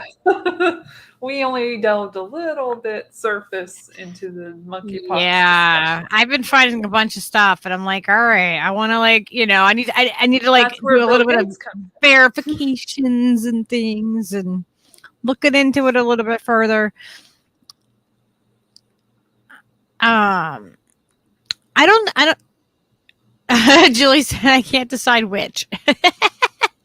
I think most people are going over to Rumble right now, right? Rumble is most like Rumble's YouTube. where it's at mostly. It's most like YouTube too. Like if you're looking on your on a tablet or a PC, it's kind of laid out similar, so it's not that weird. Okay, so we're going over there. Over there. It's been fun, Google. Wes said he's going to try Odyssey because Rumble chat is broken for him. Yeah, no. Well, that stinks. Let's see. All right. Once I say goodbye to the YouTube, I can't put chats up on the thing anymore, but I will be able to still be looking at, I'll still be paying attention to what's happening as much as I can in the chats and still talking with you guys. Before we get started on the thing, I haven't left YouTube yet. Oh, okay. Okay, everybody, come and meet us over there. If you we'll put the link to the Rumble or the Odyssey into this stream. It's already linked in the description anyway. Well, to the watch the rest of it. All right, I'm putting it in the chat now, so you guys can find us if you're watching this later on. So we're gonna say bye, YouTube. Peace out, YouTube. Hi, YouTube. We love you. Get your monkeypox. Money pox. All right. Bye. Money pox, bullshit walks.